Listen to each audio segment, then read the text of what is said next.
ఇదే మనకు అంతే తప్ప రూల్ అట్లుంది కాబట్టి దాని ప్రకారం మనం పోదాం అనడానికి మనం కూర్చోాలి. సో కన్వీనియంట్ మనకు అనుకూలంగా అవతలోడు ఆటలు సాకుండా చేసేట్టు ఆ రూల్ని ఎట్లా ఇది చేసుకోవాలి, అవసరమైతే దాని వరకు ఎంతవరకు ఫైట్ చేయాలి అనేది మనం నేర్చుకుందాం. కాదేమో రూల్ కాదేమో మనకెందుకని వెనక్కు తగ్గేవాడైతే వద్దు మనకు.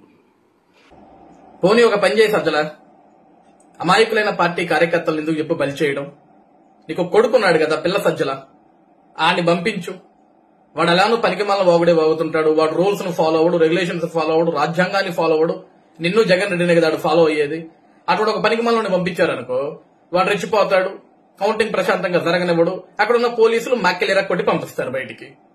సరిపోద్ది కదా. అమాయకులైన పార్టీ కార్యకర్తలు చెప్పి ఇంకా ఎందుకు రెచ్చగొడతావు? ఈ రోజు వైసీపీ పార్టీ ఓడిపోతుంది, జగన్మోహన్ రెడ్డి ఓడిపోతున్నాడు, మీ పార్టీ ఓడిపోతుందన్న సంగతి మీకు తెలుసు. ఈరోజు ఆ ఓటమిని అంగీకరించక, ఆ ఓటమిని తీసుకోలేక ఇంకా కార్యకర్తలు కనీసం ఏజెంట్లు కూడా కూర్చోడానికి రారేమో అని భయంతో రెచ్చగొడుతున్నారు. మీరు ఇంకా రూల్స్ ని రెగ్యులేషన్స్ ని ఫాలో అయ్యాలైతే నాకు అవసరం లేదు, వాదించాలా, వాగ్వాదాలు చేయాలా, అవసరమైతే గొడవలు పెట్టుకోండి, కౌంటింగ్ ని మాత్రం ప్రశాంతంగా జరగనివ్వమాకండి.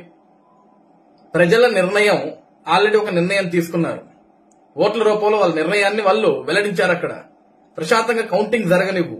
నీ పనికి మళ్ళా సలహాలు ఇచ్చి, సచ్చు సలహాలు ఇచ్చి ఇప్పటికే రాష్ట్రాన్ని సంకరాకి ఇచ్చావు. ఈ చివరి మూమెంట్ లో, ఈ కౌంటింగ్ మూమెంట్ లో ఏమైనా కేసులు పడితే నువ్వు పట్టుకొస్తావురా బయటికాలని? వాళ్ళ జీవితాలు నాశనం అవ్వవా? ఇవేనా నేర్పించాల్సింది? సిగ్గులేని మాటలని మాట్లాడుతున్నావు, సిగ్గులేనోడా? నువ్వు బోవు కదా ఎలా, నువ్వు ఏజెంట్ గా నీ కొడుకుని ఎలా పంపించావు కదా, నీ నాయకుడిని ఎలా పంపించావు కదా. ఈరోజు అమాయకమైన పార్టీ జెండా మూసే కార్యకర్తలు ఎందుకురా బలి చేస్తారు? కాబట్టి వైసీపీ కార్యకర్తలకు కూడా సజ్జలగాడి లాంటి మాటలు నమ్మితే అడుక్కు తినిపోతారు. ఇప్పటికే రాష్ట్రాన్ని సంగనాకిచ్చాడు ఈడు మాటలేని మీరు అక్కడ వేరు రెచ్చిపోయి గొడవ సృష్టించుకుంటే కేసులు అయితే మాత్రం బయటికి వెళ్ళే విషయాన్ని గుర్తుపెట్టుకోండి. ఈరోజు ప్రజలు తమ నిర్ణయాన్ని తీసుకున్నారు, ప్రశాంతంగా ఎన్నికలు జరిగాయి, ప్రశాంతంగా కౌంటింగ్ జరగనివ్వండి.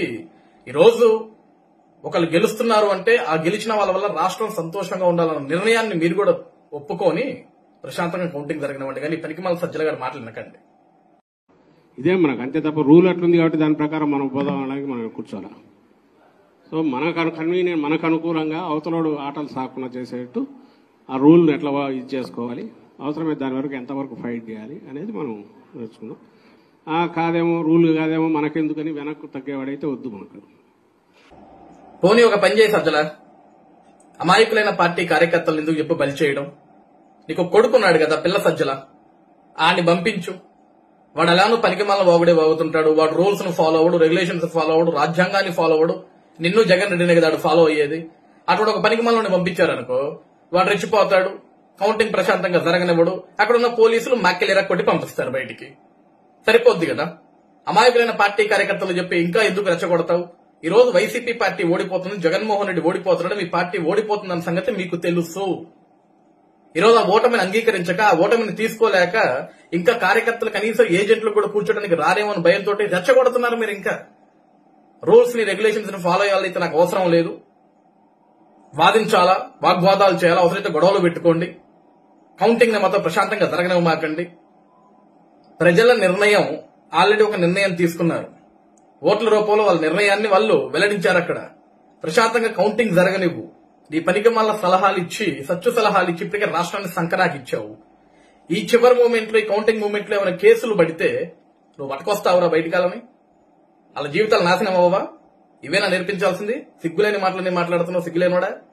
నువ్వు బోవు కదా ఎలా, నువ్వు ఏజెంట్ గా నీ కొడుకుని ఎలా పంపించావు కదా, నీ నాయకుడిని ఎలా పంపించావు కదా. ఈరోజు అమాయకమైన పార్టీ జెండా మూసే కార్యకర్తలు ఎందుకురా బలి చేస్తారు? కాబట్టి వైసీపీ కార్యకర్తలకు కూడా సజ్జలగాడి లాంటి మాటలు నమ్మితే అడుక్కు తినిపోతారు. ఇప్పటికే రాష్ట్రాన్ని సంగనాకిచ్చాడు ఈడు మాటలేని మీరు అక్కడ వేరు రెచ్చిపోయి గొడవ సృష్టించుకుంటే కేసులు అయితే మాత్రం బయటికి వెళ్ళే విషయాన్ని గుర్తుపెట్టుకోండి. ఈరోజు ప్రజలు తమ నిర్ణయాన్ని తీసుకున్నారు, ప్రశాంతంగా ఎన్నికలు జరిగాయి, ప్రశాంతంగా కౌంటింగ్ జరగనివ్వండి. ఈరోజు ఒకళ్ళు గెలుస్తున్నారు అంటే ఆ గెలిచిన వాళ్ళ వల్ల రాష్ట్రం సంతోషంగా ఉండాలన్న నిర్ణయాన్ని మీరు కూడా ఒప్పుకొని ప్రశాంతంగా కౌంటింగ్ జరగనివ్వండి. కానీ పనికి మళ్ళీ సజ్జలగాడి మాటలు వినకండి.